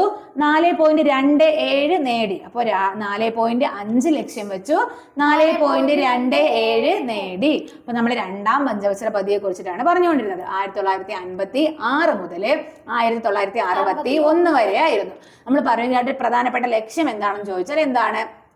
വ്യാവസായിക മേഖലയ്ക്കും ഗതാഗത മേഖലയ്ക്കും ഊന്നൽ കൊടുക്കുകയായിരുന്നു. ഇനി എങ്ങനെയാണ് അറിയപ്പെടുന്നതെന്ന് ചോദിച്ചാൽ മഹലനോബിസ് മോഡൽ എന്ന് പറഞ്ഞു. ഇനി ആരാണ് ഈ മഹലനോബിസ് എന്ന് ചോദിച്ചാൽ ആരാണ്? ഇന്ത്യൻ ആസൂത്രണത്തിന്റെ ശില്പിയാണ്. പിന്നെ എന്ത് പറയാം? ഇന്ത്യൻ ബഡ്ജറ്റിന്റെ പിതാവാണ്. പിന്നെ സ്റ്റാറ്റിസ്റ്റിക്സിന്റെ പിതാവാണ്. അപ്പൊ ഇന്ത്യയിൽ എന്താണ് സ്റ്റാറ്റിസ്റ്റിക്കൽ ഡേ എന്ന് ചോദിച്ചാൽ ജൂൺ 29. പിന്നെ പറഞ്ഞു ഘന വ്യവസായങ്ങൾക്ക് ഹെവി ഇൻഡസ്ട്രീസ് ഊന്നൽ കൊടുത്ത പഞ്ചവത്സര പദ്ധതിയാണ് രണ്ടാം പഞ്ചവത്സര പദ്ധതി. പിന്നെ രണ്ടാം വ്യാവസായിക നയം എന്ന് കൊണ്ടുവന്നു? 1956 കൊണ്ടുവന്നു. ഈ രണ്ടാം വ്യാവസായിക നയത്തിന് അറിയപ്പെടുന്ന ഒരു പേരുണ്ട്. എന്താണെന്ന് അറിയാവോ? എക്കണോമിക് കോൺസ്റ്റിറ്റ്യൂഷൻ അല്ലെങ്കിൽ ബൈബിൾ ഓഫ് എന്താണ് സ്റ്റേറ്റ് ക്യാപിറ്റലിസം എന്നൊക്കെ പറയുന്നത് എന്തിനാണ്? ഈ രണ്ടാം വ്യാവസായിക നയത്തിനാണ് കേട്ടോ. എന്താണ്? Bible of state capitalism. Bible of state capitalism അല്ലെങ്കിൽ എക്കണോമിക് കോൺസ്റ്റിറ്റ്യൂഷൻ എന്നൊക്കെ അറിയപ്പെടുന്നത് ഈ രണ്ടാം വ്യാവസായിക നയത്തിനാണ്. അപ്പൊ നമ്മൾ പറഞ്ഞുകൊണ്ടിരിക്കുന്നത് രണ്ടാം വ്യാവസായിക നയം കൊണ്ടുവന്നു. അത് 1956. പിന്നെ നമ്മൾ പറഞ്ഞു ഖാദി വില്ലേജ് ഇൻഡസ്ട്രീസ് കോർപ്പറേഷൻ എന്ന് വന്നു 1957. പിന്നെ നമ്മൾ മെയിൻ ആയിട്ട് കേൾക്കുന്ന സ്റ്റീൽ പ്ലാന്റുകൾ 3 ഏതൊക്കെയാണ്? 3 ഭിലായി, റൂർക്കേല, ദുർഗാപൂർ. ഭിലായി, റൂർക്കേല, ദുർഗാപൂർ. ഇതിൽ ആദ്യം വന്നത് ഏതാണെന്ന് ചോദിച്ചാൽ ഭിലായി. ഇത് 3 വന്നത് രണ്ടാം പഞ്ചവത്സര പദ്ധതി കാലത്താണ്. പിന്നെ നമ്മൾ പറഞ്ഞു വടക്ക് കിഴക്കൻ മേഖലകളിൽ കൂടുതൽ എന്ത് സ്ഥാപിച്ചു? റെയിൽവേ ലൈനുകൾ സ്ഥാപിച്ചു. ഇനി നമ്മൾ പ്രതീക്ഷിച്ചത് 4.5 കിട്ടിയത് 4.27. ഓക്കെ അല്ലേ? 4.5 പ്രതീക്ഷിച്ചു, 4.27 കിട്ടി. ഓക്കെ, അടുത്ത് മൂന്നാം പഞ്ചവത്സര പദ്ധതിയാണ്. അപ്പോൾ മൂന്നാം പഞ്ചവത്സര പദ്ധതി വരെ കറക്റ്റ് ആയിട്ട് 5-5 എന്നുള്ള രീതി തന്നെയാണ് പോകുന്നത്. അപ്പോൾ 61 2 തീർന്നല്ലോ. അപ്പൊ 3 എന്ന് മുതൽ എന്ന് വരെ ആയിരിക്കും? 1961 മുതൽ 1966 വരെ. അപ്പൊ 1961 മുതൽ 1966 വരെയാണ് മൂന്നാം പഞ്ചവത്സര പദ്ധതി. അപ്പൊ ഒന്നാം പഞ്ചവത്സര പദ്ധതി എന്ന് മുതൽ എന്ന് വരെ ആയിരുന്നു? 1951 മുതൽ 56 വരെ. രണ്ടാം പഞ്ചവത്സര പദ്ധതി 1956 മുതൽ 61 വരെ. 61 മുതൽ 66 വരെ. ഓക്കെ അല്ലേ? എടാ, 1 കൃഷി, 2 വ്യവസായം, 3 എന്തായിരുന്നു എന്ന് ചോദിച്ചാൽ എന്താണ്? സ്വയം പര്യാപ്തതയിൽ ഊന്നിക്കൊണ്ടുള്ള വികസനം. എന്താണ്? സ്വയം പര്യാപ്തതയിൽ ഊന്നിക്കൊണ്ടുള്ള വികസനം. അപ്പൊ മൂന്നാം പഞ്ചവത്സര പദ്ധതി നമ്മൾ കൃഷിയും വ്യവസായവും ഒക്കെ സെറ്റായി. ഇനി ഒരു സ്വയം പര്യാപ്തത. അപ്പൊ മൂന്നാം പഞ്ചവത്സര പദ്ധതി ഊന്നൽ കൊടുത്തത് സ്വയം പര്യാപ്തതയിൽ ഊന്നിക്കൊണ്ടുള്ള വികസനം. എന്താണ് മൂന്നാം പഞ്ചവത്സര പദ്ധതിയുടെ ലക്ഷ്യം? സ്വയം പര്യാപ്തതയിൽ ഊന്നിക്കൊണ്ടുള്ള വികസനം. അതാണ് മൂന്നാം പഞ്ചവത്സര പദ്ധതി ലക്ഷ്യം. ഇനി പക്ഷെ ഈ പഞ്ചവത്സര പദ്ധതി അട്ടർ ഫ്ലോപ്പ് ആയിരുന്നു. റീസൺ നമുക്ക് ചിന്തിച്ചാൽ തന്നെ അറിയാം. 62, 65 നമുക്ക് ഭയങ്കര വലിയ വിഷയങ്ങൾ നടക്കുന്ന സമയമാണ്. അപ്പോ ഈ മൂന്നാം പഞ്ചവത്സര പദ്ധതി പരാജയമായിരുന്നു. ഓക്കെ അല്ലേ? അപ്പോൾ ആദ്യമേ ഇങ്ങനെ തന്നെ അത് മനസ്സിൽ കണ്ടുകൊണ്ട് തന്നെ ആ വർഷങ്ങൾ ഓർത്താൽ മതി. 61 മുതൽ 66 വരെയാണ്. അപ്പോൾ മൂന്നാം പഞ്ചവത്സര പദ്ധതി ഫ്ലോപ്പ് ആയിരുന്നു. ഇത് എന്താണ് ലക്ഷ്യം വെച്ചെന്ന് ചോദിച്ചാൽ സ്വയം പര്യാപ്തതയിലൂന്നിക്കൊണ്ടുള്ള ഒരു വികസനമായിരുന്നു ലക്ഷ്യം. എന്തൊക്കെയാണ് ഈ പരാജയ കാരണങ്ങൾ എന്ന് ചോദിച്ചാൽ, 1962 ആരൊക്കെ തമ്മിൽ, ഇതിലെന്തെങ്കിലും ചൈന വാർ, വിപ്ലവം അല്ല വാർ, ഇതിലെന്തെങ്കിലും ആദ്യം ചൈനയാണോ പാകിസ്ഥാനാണോ ഞാൻ ഇങ്ങനെ ഓർത്ത് വെച്ചേക്കുന്നത്. ABCD നമ്മൾ ആദ്യം പറയുന്നത് C, രണ്ടാമത് P അല്ലേ. അപ്പൊ 1962 ആരുമായിട്ട് നടത്തി? ചൈന വാറും ചൈനയും ഇന്ത്യയും തമ്മിൽ യുദ്ധം നടന്നു. 65 ഇന്ത്യയും പാകിസ്ഥാനും തമ്മിൽ യുദ്ധം നടന്നു. അപ്പോൾ സ്വാഭാവികമായിട്ടും യുദ്ധം എന്ന് പറയുന്നത് ഒരു രാജ്യത്തെ സാമ്പത്തികമായിട്ട് സാമൂഹികമായിട്ട് എല്ലാം ബാധിക്കുന്ന ഒരു വിഷയമാണ് യുദ്ധം എന്ന് പറയുന്നത്. അപ്പൊ സ്വാഭാവികമായിട്ടും നമ്മളൊരു പദ്ധതി നടപ്പിലാക്കാൻ ചെന്നിട്ട് ഒരു കാര്യമില്ല. പക്ഷെ വാറിന് മുന്നെയാണ് നമ്മളിത് കൊണ്ടുവന്നത്. അതുകൊണ്ട് തന്നെ ഈ പദ്ധതി എന്തായി പോയി? പരാജയപ്പെട്ടു പോയി. അപ്പൊ മെയിൻ ആയിട്ടും നമ്മുടെ മൂന്നാം പഞ്ചവത്സര പദ്ധതി പരാജയമായിരുന്നു. പരാജയ കാരണങ്ങൾ ചോദിച്ചാൽ 1962 ഇന്ത്യ ചൈന യുദ്ധവും 1965 ഇന്ത്യ പാകിസ്ഥാൻ യുദ്ധവും. ഓക്കെ അല്ലേ? പിന്നെ യുദ്ധങ്ങൾ മാത്രമല്ല, 66 നമ്മുടെ മണിക്ക് എന്ത് സംഭവിച്ചെന്ന് ചോദിച്ചാൽ ഡീവാലുവേഷൻ ഓഫ് മണി. അപ്പൊ മണിയും കൂടി എന്ത് ചെയ്തു? തകർന്നു. മണി വേറെ വേറെ മണിയെ കുറിച്ച് ആലോചിച്ചു. നമ്മുടെ പൈസയുടെ മൂല്യം എന്ത് ചെയ്തു? തകർന്നു. മൂല്യം ഇടിവ് സംഭവിച്ചു. അപ്പോൾ പരാജയ കാരണങ്ങളായിട്ട് നമുക്ക് 3 കാരണങ്ങൾ പറയാം. ഒന്ന് 1962 ഇന്ത്യ ചൈന യുദ്ധം, 2 1965 ഇന്ത്യ പാകിസ്ഥാൻ യുദ്ധം, പിന്നെ 1966 ഡിവാലുവേഷൻ ഓഫ് മണി, മണിയുടെ വാല്യൂ എന്ത് ചെയ്തു? കുറഞ്ഞു. ഓക്കെ അല്ലേ? അപ്പൊ ഇത്രയാണ് മെയിൻ ആയിട്ടുള്ള പരാജയ കാരണങ്ങൾ. അപ്പൊ പരാജയമാണെന്ന് മനസ്സിലായല്ലോ. എങ്കിലും ഈ സമയത്ത് എന്ത് ചെയ്തിട്ടുണ്ട്? കുറച്ച് പദ്ധതികളൊക്കെ എന്ത് ചെയ്തിട്ടുണ്ട്? കൊണ്ടുവന്നിട്ടുണ്ട് കേട്ടോ. ഇനി നമ്മൾ നേരത്തെ ഒരു 3 സ്റ്റീൽ പ്ലാന്റ് പഠിച്ചില്ലേ രണ്ടാം പഞ്ചവത്സര പദ്ധതിയില്? ഏതൊക്കെയായിരുന്നു? ഭിലായി, റൂർക്കേല, ദുർഗാപൂർ. നമ്മൾ അവിടെ ഒരെണ്ണം പറഞ്ഞില്ല, ഏതായിരുന്നു? ബൊക്കാറോ. ഏതാണ്? ബൊക്കാറോ. അത് 1964 കേട്ടോ. അപ്പൊ ബൊക്കാറോ എന്നാണ്?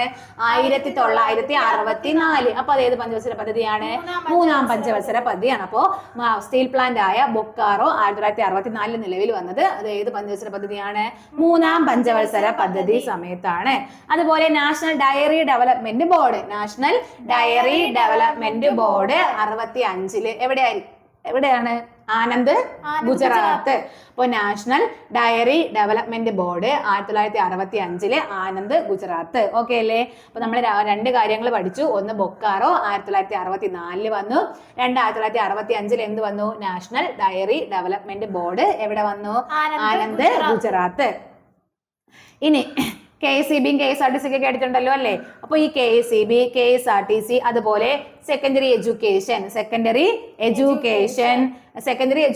കൊണ്ടുവന്നത് ഏത് കമ്മീഷൻ? ഏത് സമയത്താണ്? ഒന്നാം പഞ്ചവത്സര പദ്ധതി. ഇവിടെ സെക്കൻഡറി എഡ്യൂക്കേഷൻ ബോർഡാണ് സ്ഥാപിതമായത് കേട്ടോ. Secondary education board. അപ്പൊ KSRTC KSEB secondary education board. പിന്നെ നമുക്കറിയാം ഹരിത വിപ്ലവം ആരംഭിച്ചത് ഏത് പഞ്ചവത്സര പദ്ധതി കാലത്താണ്? ഈ മൂന്നാം പഞ്ചവത്സര പദ്ധതി കാലത്താണ് കേട്ടോ. ഹരിത വിപ്ലവം തുടങ്ങുന്നത് മൂന്നാം പഞ്ചവത്സര പദ്ധതി കാലത്താണ്. അപ്പോൾ നമ്മൾ പറഞ്ഞത് ഒന്ന് ബൊക്കാറോ 1964 വന്നു, അത് മൂന്നാം പഞ്ചവത്സര പദ്ധതി കാലത്താണ്.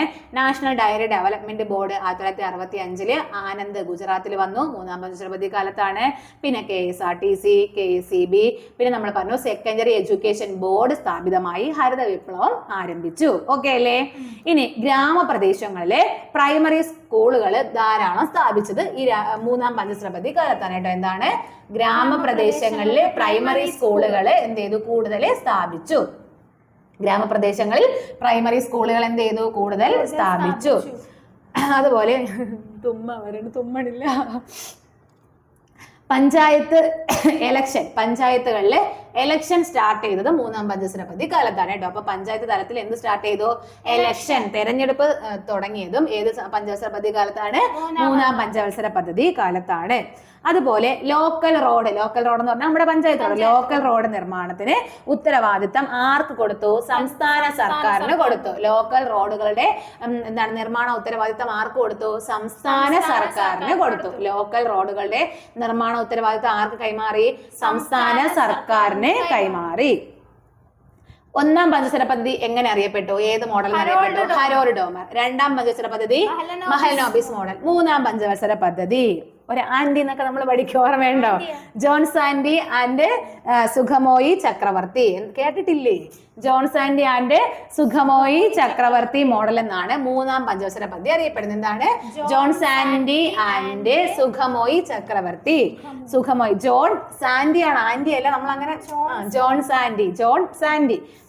സാൻഡി ആൻഡ് സുഖമോയി ചക്രവർത്തി മോഡൽ എന്നാണ് മൂന്നാം പഞ്ചവത്സര പദ്ധതി അറിയപ്പെടുന്നത്. അപ്പൊ നമുക്ക് ഇത്രയും പറഞ്ഞിട്ട് ബാക്കി പറയാം, കുറച്ചും കൂടെ ഉണ്ട് കേട്ടോ. അപ്പൊ നമ്മൾ പറഞ്ഞുകൊണ്ടിരുന്നത് മൂന്നാം പഞ്ചവത്സര പദ്ധതിയെ കുറിച്ചിട്ടാണ്. 1961 മുതൽ 66 വരെ ആയിരുന്നു കാലഘട്ടം. പിന്നെ നമ്മൾ പറഞ്ഞു എന്താണ് ഇതിന്റെ പ്രാധാന്യം കൊടുത്തത്, എന്തിനാണ്?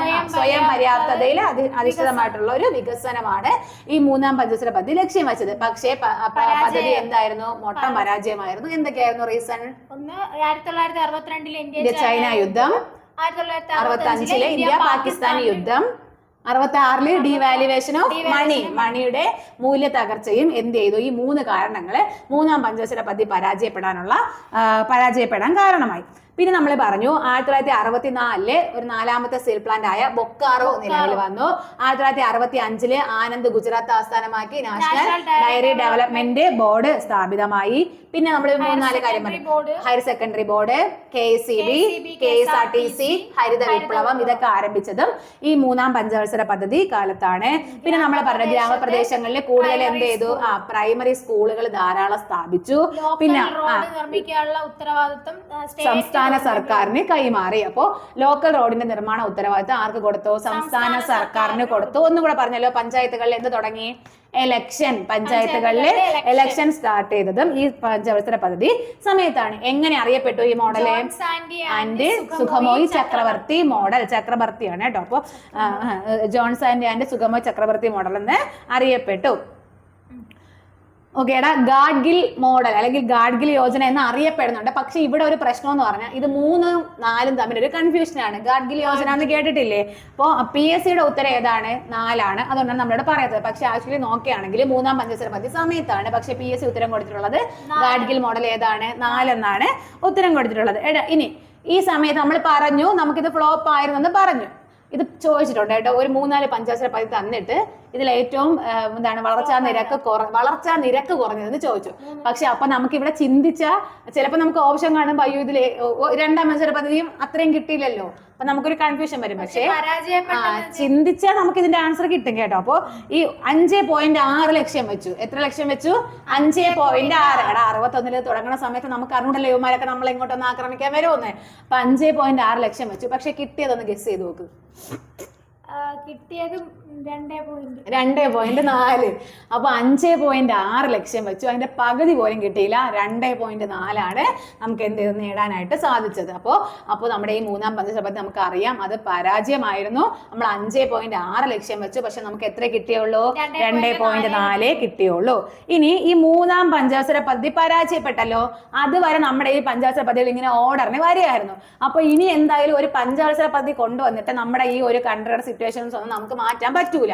അതുകൊണ്ട് നമ്മൾ എന്ത് ചെയ്തു? ഇനി അടുത്ത ഒരു 3 വർഷത്തേക്ക് തൽക്കാലത്തേക്ക് എന്ത് വേണ്ട? പഞ്ചവത്സര പദ്ധതികൾ നടപ്പാക്കണ്ട. നമുക്ക് എന്ത് കൊടുക്കാം?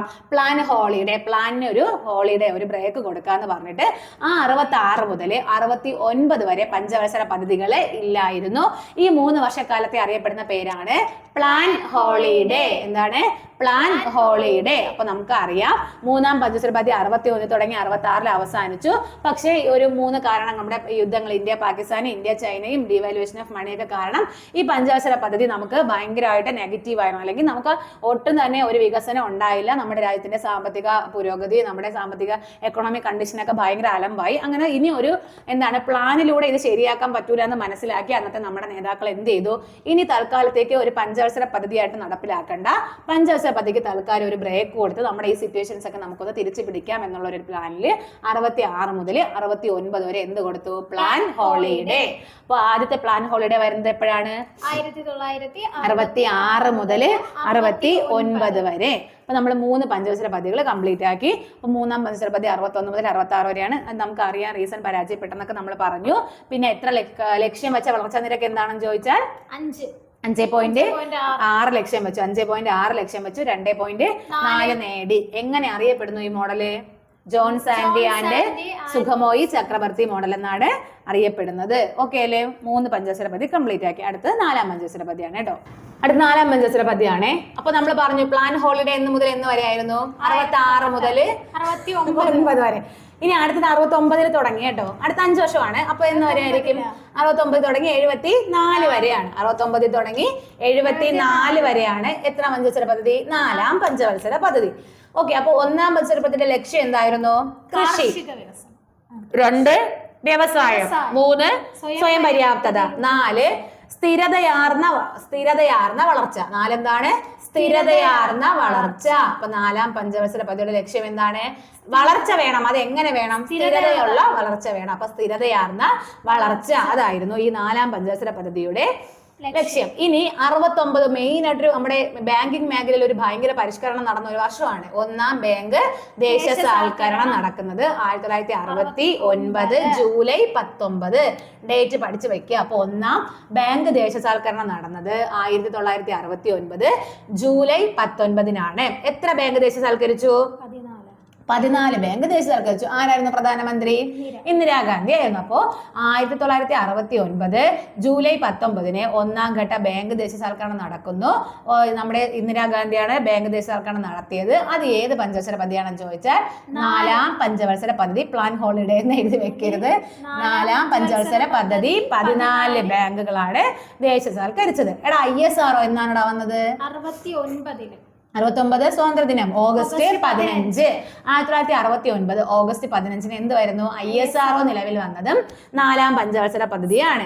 ഇനി ഇന്ത്യയുടെ ആദ്യത്തെ ആണവ വൈദ്യുത നിലയം ഏതാണ്? താരാപൂർ. താരാപൂർ എവിടെയാണ്? മഹാരാഷ്ട്ര. അപ്പൊ ഇന്ത്യയുടെ ആദ്യത്തെ ആണവ വൈദ്യുത നിലയമായ താരാപൂർ മഹാരാഷ്ട്രയിൽ സ്ഥാപിതമായത് 1969. ഓക്കെ. അപ്പൊ ഇന്ത്യയുടെ ആദ്യത്തെ ആണവ വൈദ്യുത നിലയമായ താരാപൂർ എവിടെ? മഹാരാഷ്ട്രയിൽ സ്ഥാപിതമായതും 1969. അത് പറഞ്ഞപ്പോഴാണ് ആണവത്തിന്റെ കൂടെ വേറെ കൂടെ പഠിച്ചു വെക്കുക. ഇന്ത്യയുടെ ആദ്യത്തെ ആണവ പരീക്ഷണം. ഇന്ത്യയുടെ ആദ്യത്തെ ആണവ പരീക്ഷണം അത് നടന്നത് 1974. അതിന്റെ ഒരു രഹസ്യ പേരെന്തായിരുന്നു? ബുദ്ധൻ ചിരിക്കുന്നു. ബുദ്ധൻ ചിരിക്കുന്നു എന്ന് പറഞ്ഞ് ഇന്ത്യയുടെ ആദ്യത്തെ ആണവ പരീക്ഷണം നടന്നത് 4ാം പഞ്ചവത്സര പദ്ധതി കാലത്താണ്. 1974 മെയ് 18 ആണ് കേട്ടോ. 74 മെയ് 18. ഇനി ഓപ്പറേഷൻ ഫ്ലഡ് അറിയാലോ? പാലുൽപാദന മേഖലയിലുണ്ടായ വർധനവിനെയാണ് നമ്മൾ എങ്ങനെ അറിയപ്പെടുന്നത്? Operation flood. അപ്പൊ ഓപ്പറേഷൻ ഫ്ലഡ് ആരംഭിച്ചത് ഏത് പഞ്ചവത്സര പദ്ധതി കാലത്താണ്? 4ാം പഞ്ചവത്സര പദ്ധതി കാലത്താണ്. നമ്മൾ പറഞ്ഞു ഹരിത വിപ്ലവം 3 ആരംഭിച്ചു. എന്നാൽ ഹരിത വിപ്ലവം ശക്തി ആർജിച്ചത് ഈ 4ാം പഞ്ചവത്സര പദ്ധതി കാലത്താണ് കേട്ടോ. അപ്പൊ ഹരിത വിപ്ലവം ശക്തി ആർജിച്ചത് 4ാം പഞ്ചവത്സര പദ്ധതി കാലത്താണ്. ഇനി 5.6 ലക്ഷ്യം വെച്ചു. എത്ര ലക്ഷ്യം വെച്ചു? 5.6 ലക്ഷ്യം വെച്ചു.